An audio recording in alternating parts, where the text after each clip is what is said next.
అందరికీ నమస్తే మిత్రులారా. మనం గత కొంతకాలంగా ఓన్లీ ఒక అంశం చుట్టూరనే తిరుగుతూ ఉన్నాం. అదే ఆలోచన కావచ్చు, లేదా సెన్సరీ ఆర్గాన్స్ కావచ్చు. వీటిని కొంత క్లీన్గా అబ్జర్వ్ చేస్తున్న ఒక పాత మిత్రుడు, దాదాపు నాకు 5 సంవత్సరాల నుంచి తెలిసిన వ్యక్తి ఫోన్ చేశాడు. అతన్ని నేను అప్పటి నుంచి పరిశీలిస్తున్న అంశాలు ఏంటంటే, రియల్ ఎస్టేట్ చేయడమా, రాజకీయం చేస్తున్నా అంటాడు, హెల్త్ ప్రోడక్ట్స్ అంటాడు, అవి కూడా ఒక కంపెనీ నుంచి ఒక కంపెనీ, ఆర్థికపరమైన సమస్యలు కొంత ఉన్నాయి. అయినా కూడా అంటే కన్సిస్టెన్సీ లేదు, అంటే మారుతూ ఉన్నాడు. నేను అతన్ని ఎక్కడ కూడా తప్పు పట్టడం కొరకు నేను ఇది చెప్పట్లేదు. అయితే ఈ మారే క్రమం ఎందుకు వస్తుందంటే, ఇప్పుడున్న డిజిటల్ విప్లవంలో సమాచారం అన్నది అంత హెవీగా అయ్యింది. ఈ హెవీ ఇన్ఫర్మేషన్లో మనం డైవర్ట్ కావడానికి స్కోప్ ఉంది. ప్రతిదీ ఆకర్షణాయుతంగానే ఉంటుంది. మనకు దేంట్లోకి వెళ్తే ఏది వస్తుంది అనేది తెలియదు. అట్లా జస్ట్ ఊహలు. ఈ ఊహలు ఎక్కడి దాకా వెళ్తాయి, ఈ ఊహల యొక్క పరిణామ క్రమం ఎలా ఉంటుంది అని చూస్తే ఒక సంఘటన చెప్తా. ఆ సంఘటన ఏంటంటే, ఇద్దరు పల్లెటూరు ప్రాణ స్నేహితులు అనుకోవచ్చు. ఆ ప్రాణ స్నేహితులు కూడా ఇలాగే అది చేద్దామా, ఇది చేద్దామా, ఏం చేయాలా అని ఎప్పుడు కలలు కంటూ ఉంటారు. అవసరం కూడా. ఆ కలలు తారస్థాయికి చేరినాయి. ఒక చెట్టు కింద కూర్చొని అందులో మొదటి వ్యక్తి, అరే నేను తోట కొనాలనుకుంటున్నా కొంత పొలంలో అంటాడు. అప్పుడు అంతసేపు ప్రాణ స్నేహితులుగా ఉన్న వ్యక్తి, రెండో వ్యక్తి ఏమంటాడంటే, వద్దు వద్దు కొనొద్దు అంటాడు. మొదటి వ్యక్తి ఆశ్చర్యపోయి ఎందుకు వద్దు అంటాడు. అంటే నేను గేదెని కొనాలనుకుంటున్నా, నా గేదె వచ్చి నీ తోటలో పడుతుంది, అప్పుడు మన ఇద్దరికి గొడవలు వచ్చి మన స్నేహం చెదిరిపోతుంది అంటాడు రెండో వ్యక్తి. మొదటి వ్యక్తి, అదేం లేదు, నేను మొత్తం కంచె వేసుకుంటా నా తోట చుట్టూ, అప్పుడు నీ గేదె వచ్చే అవకాశం లేదు అంటాడు. రెండో వ్యక్తి అంటాడు, లేదు లేదు, గేదె అది ఎలాగైనా వస్తుంది, దానికి నోరు ఉండదు, అప్పుడు మనకు గొడవలు అవుతాయి అంటాడు. వాళ్ళిద్దరూ ఆ అంశం మీద చర్చ పోట్లాటకు దారితీసి ఇద్దరు ఒకరి కాళ్ళు ఒకరికి ఇరగొట్టుకునేదాకా వెళ్తుంది అన్నట్టు.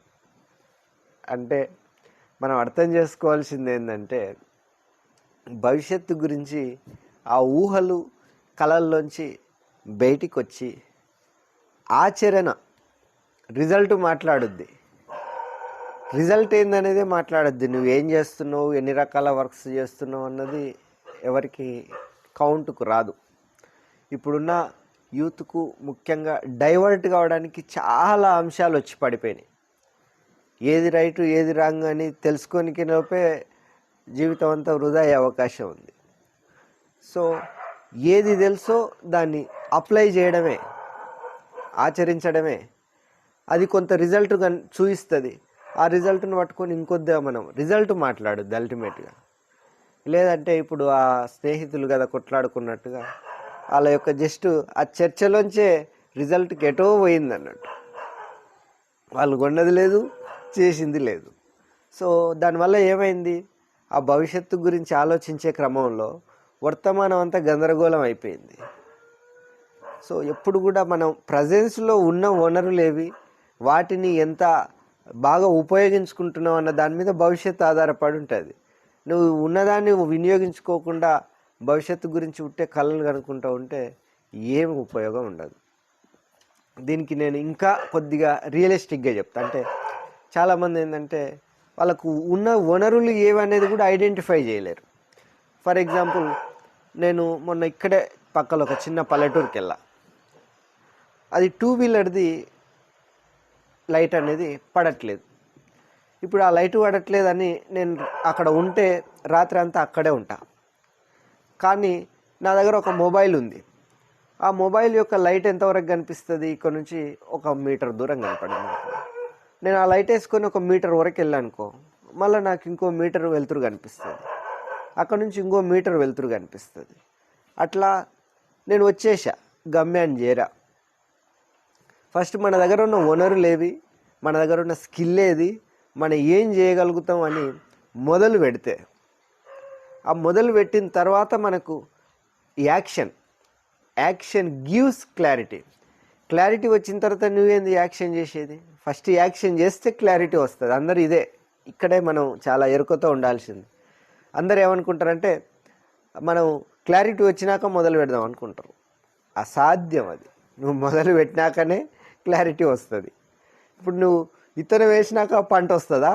పంట వేసినాక విత్తనం వేస్తావా? ఎక్కడైనా కూడా మనం విత్తనం వేసిన తర్వాతనే పంట వస్తుంది. ఇంకా పంట వచ్చినాక నువ్వేంది విత్తనం వేసేది లోటపీసు? సో ఇది చాలామంది యూత్ ముఖ్యంగా, ఎందుకంటే డైవర్షన్కు ఛాన్స్ ఎక్కువ ఉంది. అది మనం ఎవరిని తప్పు పట్టడానికి లేదు. వనరులు అలాగే ఉన్నాయి, అవకాశాలు అలాగే ఉన్నాయి. ఏది రైటు అని మనం తెలుసుకునే లోపే సమయం అంతా కరిగిపోద్ది. సో నువ్వు రైటు రాంగ్ అనేది పక్కకెట్టి ఫస్ట్ యాక్షన్లోకి దిగడమే. రిజల్ట్ను బేస్ చేసుకొని మనం ప్రయాణం కొనసాగుతూ ఉంటుంది. థ్యాంక్ యూ మిత్రులారా. Like, share, subscribe this channel.